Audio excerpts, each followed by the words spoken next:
This lecture is called A Short History of Economic Thought.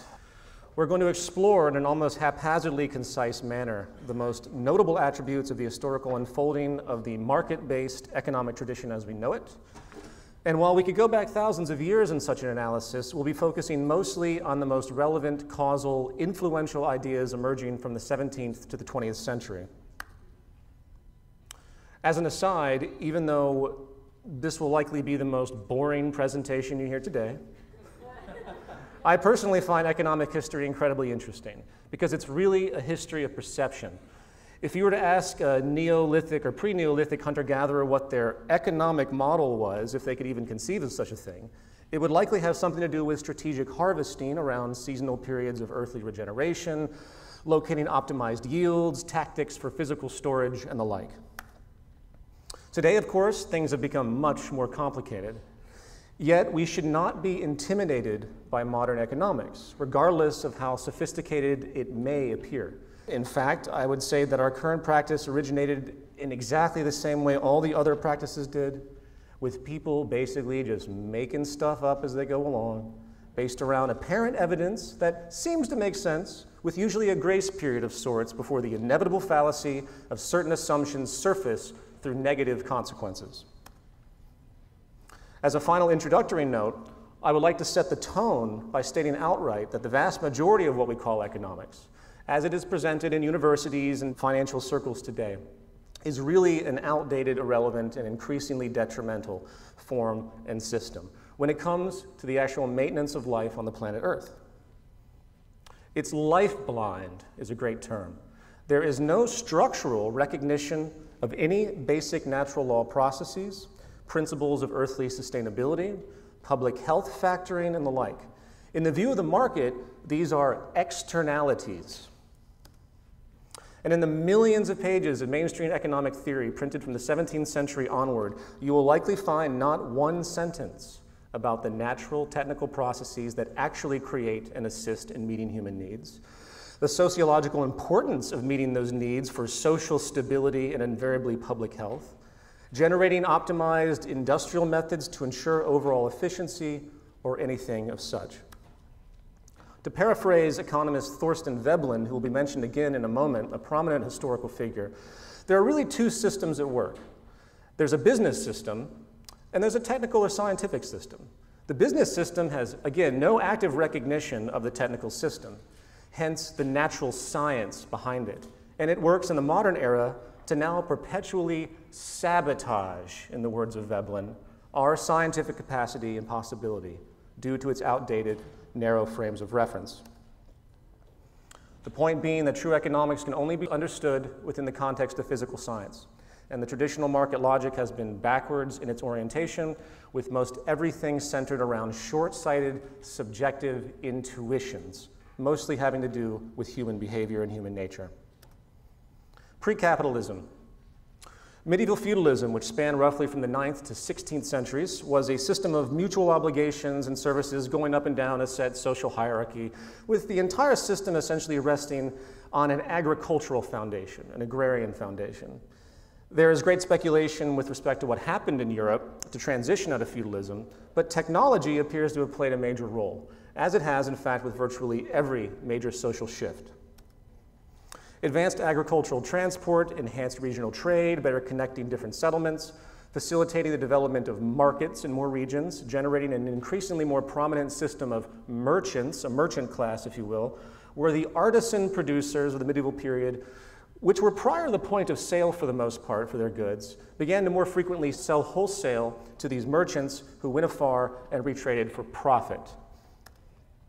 This commercial expansion around the late 16th century helped facilitate what is now retroactively termed mercantilism, which operated in Europe up through about the late 18th century.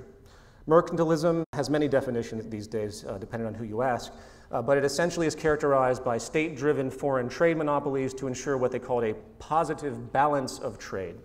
In short, it was a powerful collusion between the state and commercial industries. And a notable characteristic of mercantilism, something that carries over to this day, was the large amount of national conflict because of the restrictions and protectionist policies put forward by different nations. Economic warfare in effect. And it was in this overall environment in the late 18th century, Adam Smith, one of the most well-known economists with respect to market theory today, wrote his classic text, An Inquiry into the Nature and Causes of the Wealth of Nations. In this, he writes an extensive criticism of mercantilism, advocating instead a form of trade and interaction which was to operate ideally without national coercion and restrictions of the state. And while many of us might criticize Smith today for his short-sightedness, as I will discuss more so in a moment, we should realize that it was an important move in the evolution of economy and the development of civilization.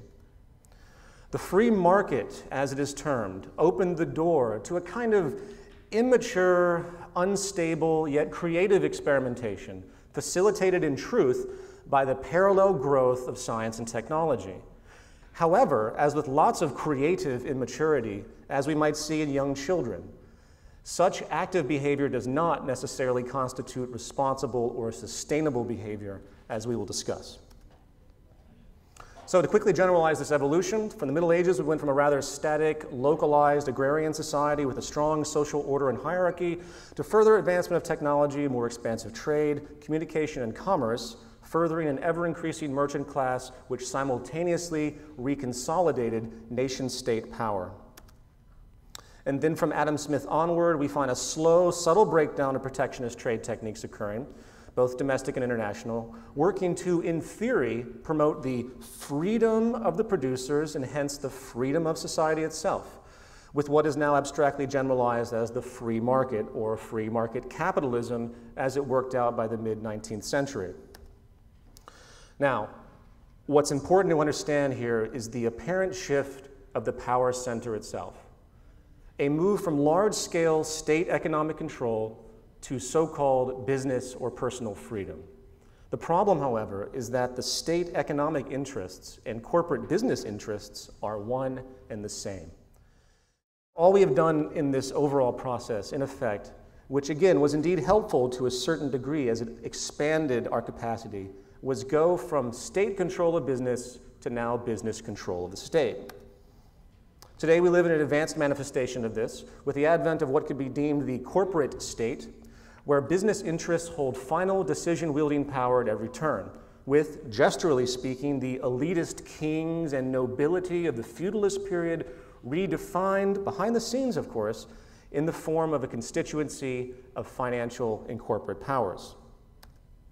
In other words, while change did arguably occur for the better in very basic ways, it has only occurred within a very rigid, locked framework of class elitism and power allocation that is indeed based on the same basic underlying elitist philosophical worldview. Capitalism.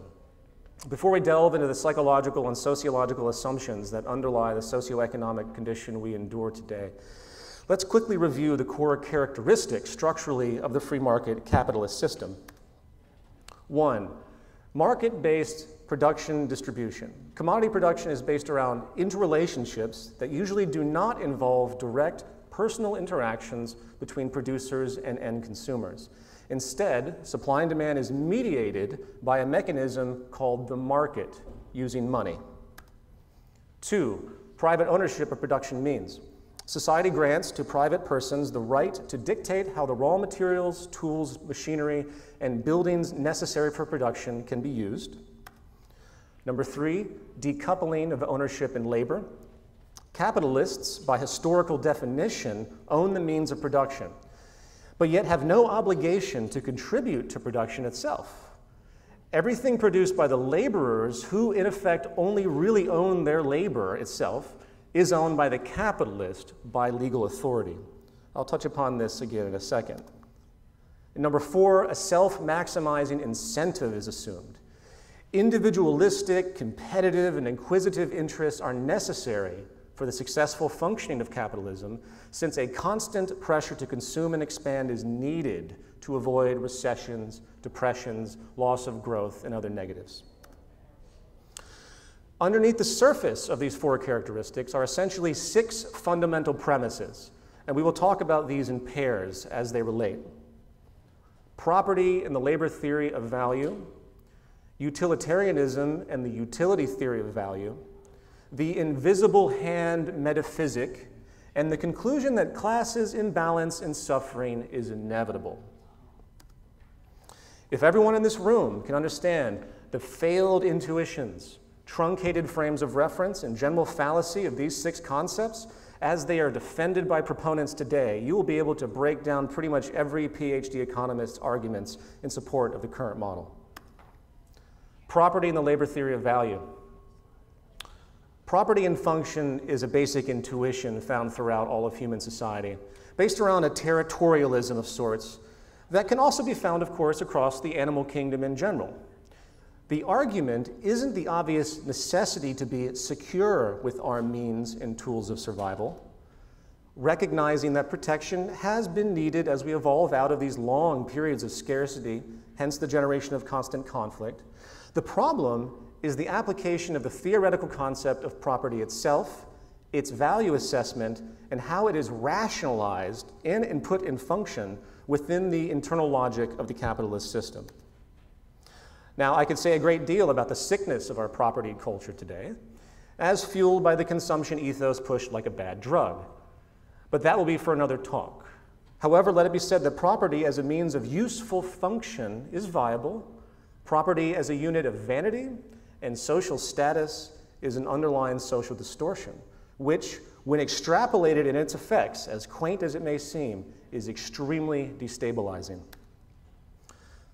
Philosopher John Locke, who died in the early 18th century, published a highly influential book, The Second Treatise of Civil Government, in 1689. And in chapter 5, Locke expresses his view regarding the origin of property, which is carried over in one variation or another into modern free market economic theory as we know it today.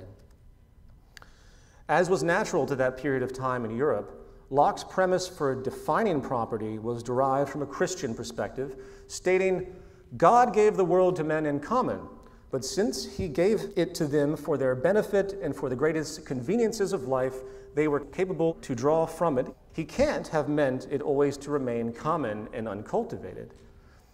I don't know about you, but I always enjoy it when humans redefine what God actually meant. In short, Locke states that property is created when a person mixes his labor with it. The logic being that the labor energy put into the making of a good must naturally be the property of the person performing the task, and hence that property labor is transferred into the good itself. So God put stuff on the earth in common, we attach the right of property to it because we are mixing our labor with it, and then we use it for our purposes. Fair enough. Adam Smith clearly agreed with Locke's labor-based property definition and later applied this logic to what could be termed the labor theory of value.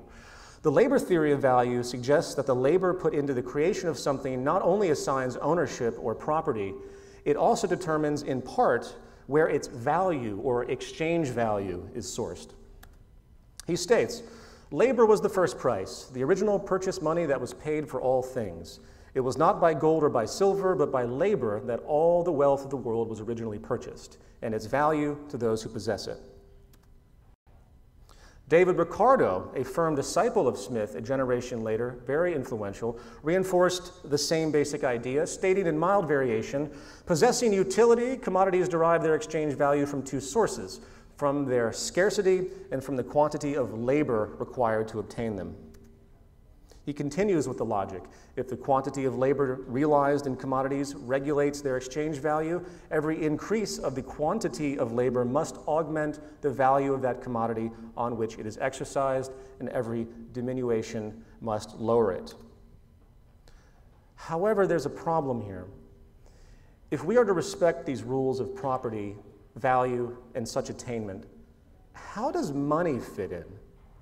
How does money serve as both a store of value and a medium of exchange when, in effect, its value attainment has no causal connection to anything related to human production? We just decide it has value and put it into circulation. Money, whether on the gold standard or fiat, is completely decoupled from the process of value and property creation.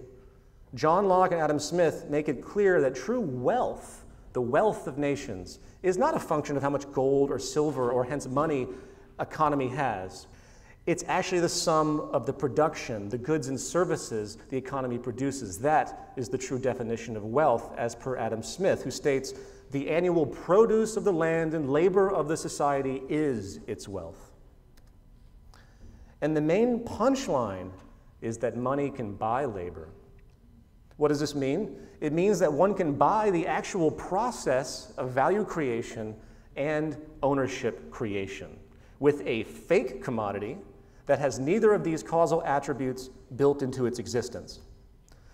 Capitalism's dominant feature exploits this, as the private ownership of the means of production, including labor through money, or capital as it's called, enables a form of power and wealth consolidation that is unprecedented as an economic system in causality, maximizing the use of this fraudulent, made-up commodity. This basic contradiction, as minor as it may seem, is actually quite dramatic, and it's been observed by many critics throughout history. Karl Marx, likely the most demonized economic thinker of all time, had a great deal correct with his criticisms of capitalist philosophy. I might not agree with his socialist conclusions, but his criticisms are quite acute. He states, "At first, the rights of property seem to us to be based on man's own labor. At least some such assumption was necessary, since only commodity owners with equal rights confronted each other, and the sole means by which a man could become possessed of the commodities of others was by alienating or giving up his own commodities, and these could be replaced again by labor alone. Now, however, property turns out to be the right on the part of the capitalist to appropriate, and to be the impossibility on the part of the laborer of appropriating his own product, the product made. The separation of property from labor has been the necessary consequence of a law that apparently originated in their identity," referring to the capitalists by definition. Economist Thorstein Veblen, and a brilliant sociologist, perhaps my favorite social critic, also rejected the idea of private property and that it was a natural right, often expressing the absurdity of thought again that leads what he called absentee owners, the owners that don't do anything, to claim ownership of commodities produced in reality by the manual labor of others, highlighting again the irrationality of the long-held principle that from labor comes property. However, Veblen went farther, and he expressed something much more profound than everything I just talked about. He expresses the social nature of production and how the skills and knowledge accumulation inherent completely voids the causal justification of property rights in and of themselves, stating, "The natural rights theory of property makes the creative effort of an isolated, self-sufficing individual the basis of ownership vested in him. In doing so, it overlooks the fact that there is no isolated, self-sufficing individual. Production takes place only in society, only through the cooperation of an industrial community. This industrial community may be large or small, but it always comprises a group large enough to contain and transmit the traditions, tools, technical knowledge, and usages without which there can be no industrial organization and no economic relation of individuals to one another or to their environment.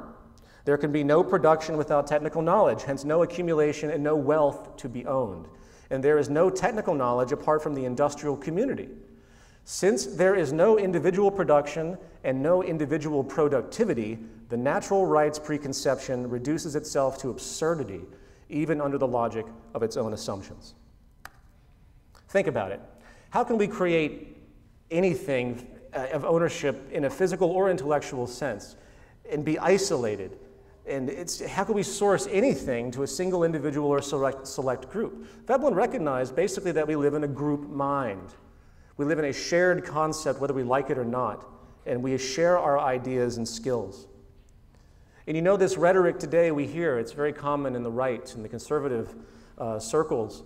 You get what you work for.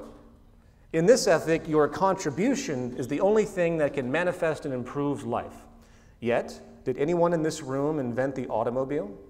Yes, we might have to pay for it at this time, but the general intellectual design and the hence thousands of years of scientific inquiry and awareness that manifest that piece of technology was given to us, given to our generation for free, along with countless other inherited lifestyle realities we take for granted.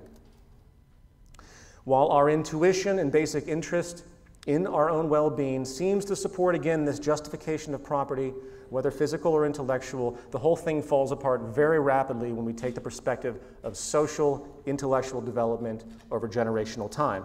So the next time someone tells you that you only deserve what you work for, tell them to go find a new earth, reconstruct the entire edifice of human civilization as we know it from the ground up, inventing everything as they go along, and only then will they deserve to have such things as a cell phone, mathematics, air conditioning, modern medicine, or the like.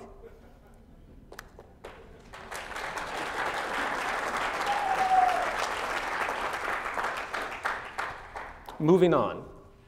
Utilitarianism and the utility theory of value.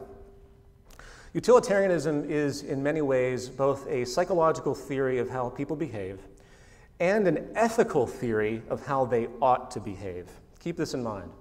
It has many different schools of thought today, but in short, it is a model of behavior which is based around something of an impulsive, hedonistic assumption of human action in general. It deals with pleasure and pain and the idea that human beings basically react in favor of pleasure and work to avoid pain on all scales. Very convoluted, as I'll describe. A notable figure and proponent of utilitarianism is Jeremy Bentham, who died in the early 19th century. He stated, "Nature has placed mankind under the governance of two sovereign masters, pain and pleasure. It is for them alone to point out what we ought to do. By the principle of utility is meant that principle which approves or disapproves of every action whatsoever according to the tendency it appears to have to augment or diminish the happiness of the party whose interest is in question." Utilitarianism is at the core of the microeconomic behavioral assumptions put forward by what is called neoclassical economics today. The assumption of people working to maximize their happiness and reduce suffering is a guiding principle, and various behavioral models of high complexity have also been created in these intellectual circles. Within this assumption, there are lots of other ideas built in naturally, such as the idea that humans are insatiable and that we have infinite material wants, which will never make us satisfied. We have deeply ingrained need to be better than others and other competitive nuances and the like. However, before we address the obvious problems with these assumptions, it's important to point out what utilitarianism as a behavioral model and eventually as a model of value actually accomplishes. With the labor theory of value, the workers in a capitalist institution were simply another good to purchase, with value basically extracted systematically. However, as the relationship goes, the more workers are paid, the less profit is available for the owners. This is basic cost efficiency stuff you hear about in Economics 101. However, a troubling awareness underneath the surface, which was recognized by David Ricardo, Adam Smith, and others, is that this highlights a conflict between workers and owners. The owners wish to maximize their profits, while the workers wish to maximize their wages. David Ricardo made this very clear in his writings, and that the interest of workers and capitalists were always opposed, quoting, "If wages should rise," he often said, "then profits would necessarily fall." Now, this, of course, is quite true without dispute, but it's extremely inconvenient for those who really wish to believe capitalism is a system of social harmony. And the utility theory solves this. The utility theory of value states that a good value is mostly not derived from labor, but is based on the mere perception of those who wish to own. This new view, in effect, enables a detour from the class war problem, essentially reducing everyone to self-maximizing exchangers. And since everyone is exchanging on their own hedonistic behalfs and their gleaming self-interest, they are all operating in an abstract, equal playing field in some bizarre philosophical logic. I'm not kidding, this is an historical defense. Marx, of course, in all of his general belligerent glory, was very aware of this strange logic and stated, "Indeed, insofar as the commodity of labor is conceived of only as exchange value, and the relation in which the various commodities are brought into connection with one another is conceived of as the exchange of these exchange values, then the individuals are simply and only conceived of as exchangers. As far as the formal character is concerned, there is absolutely no distinction between them. As subjects of exchange, their relation is therefore that of equality." Veblen, who was probably even more horrified by the neoclassical economic assumptions, saw the idea that all human economic behavior was to be reduced to a hedonistic interplay of self-maximization and preservation as absurd. He even joked that a gang of Aleutian islanders slushing about in the rack and surf with rakes and magical incantations for the capture of shellfish are held in point of taxonomic reality to be engaged in a feat of hedonistic equilibration in rent, wages, and interest, and that's all there is to it. In the end, the problem with utilitarianism is that the distinction of what constitutes pleasure and what constitutes pain is not only utterly subjective, it is only predictive in the context of the most impulsive and short-sighted reactions. It is an apt recognition because, again, in the competitive market model of economics, this tendency is actually clearly reinforced. It reinforces this impulsive short-sightedness structurally all the time. For example, a corporation might not want to suffer the financial pain of proper disposal of toxic byproducts, so they dump it into the river next to the plant. However, when those local people go home to their families and turn on the tap water, not knowing that this river leads to a reservoir to which their water is sourced, they're going to suffer a great deal of pain in the long term due to cancer and other health problems that would result. I hope that is clear, as this perspective is likely the most dangerous of all perspectives in modern economic thought. The selfish self-maximization of utility as an assumption of behavior leads only to short-term pleasure at the expense of long-term suffering. The invisible hand, suffering, and class war. As a final set of premises, let's now examine the metaphysical notion of the famed invisible hand and the basic historical assumption of immutable class imbalance and human suffering. Returning to Adam Smith, it could be argued that his most notable contribution to the philosophy of capitalism was his general suggestion that even though individuals might act in a narrow, selfish manner, there was what he called the invisible hand at work that secured a positive social outcome in the long run. He stated, "As every individual therefore endeavors as much as he can both to employ his capital in the support of domestic industry and so to direct that industry that its produce may be of the greatest value, every individual necessarily labors to render the annual revenue of the society as great as he can. He neither intends to promote the public interest, nor knows how much he is promoting it. He intends only his own gain, and he is in this, as in many other cases, led by an invisible hand to promote an end which was no part of his intention. By pursuing his own interest, he frequently promotes that of the society more effectually than when he really intends to promote it." This nearly religious ideal had a powerful effect on the post-Smith era, giving, in fact, a very socialist vindication for the inherently self-maximizing, arguably antisocial behavior common to capitalist psychology. Implying a basic utilitarianism as well, under the surface of this is, of course, a glaring paradox.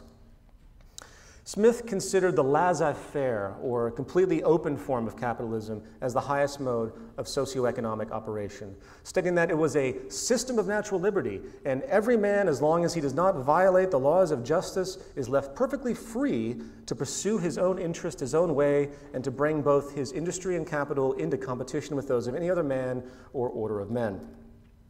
Well, today, with 1% of the world's population owning 40% of the planet's wealth, 1 billion starving, literally not meeting nutritional requirements on a daily basis, and almost half the world in deep relative deprivation, there's ample proof that the mechanisms of the market economy clearly gravitate towards power consolidation and, in effect, the limiting of freedom, the limiting of health of many billions of people in the world today systematically.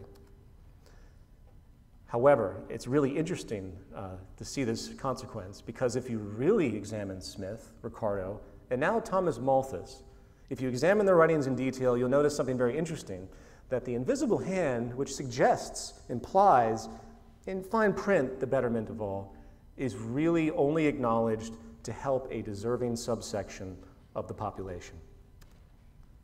Throughout all of their writings in general, they imply that suffering will remain regardless.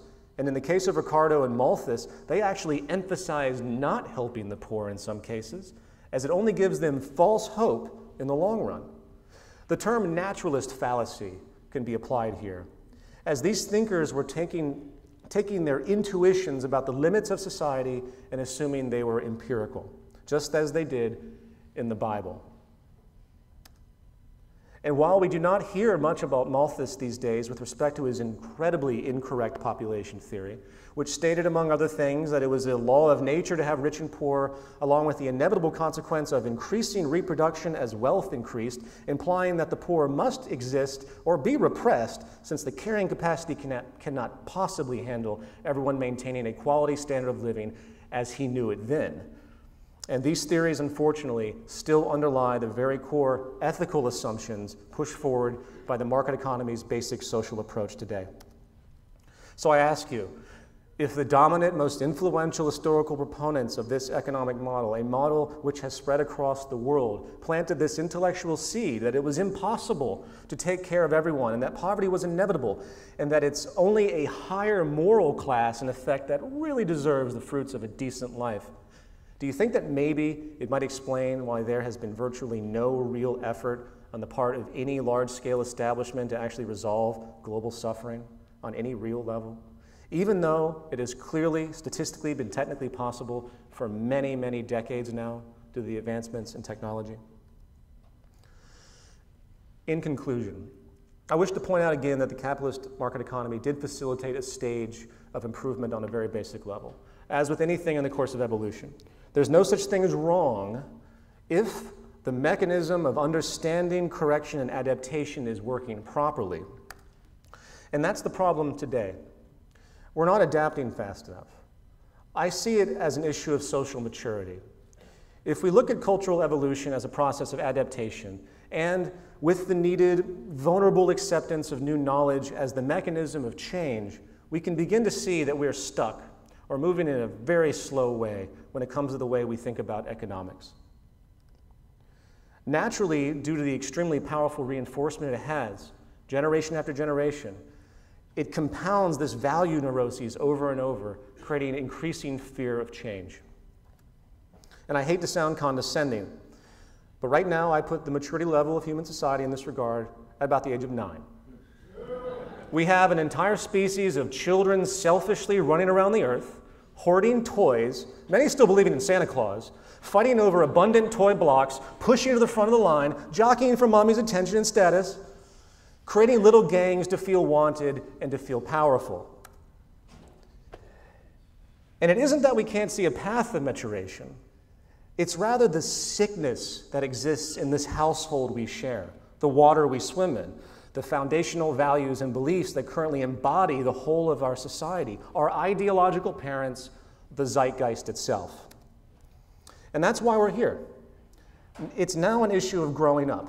And whether anyone likes it or not, they are in the zeitgeist movement one way or another. Thank you very much.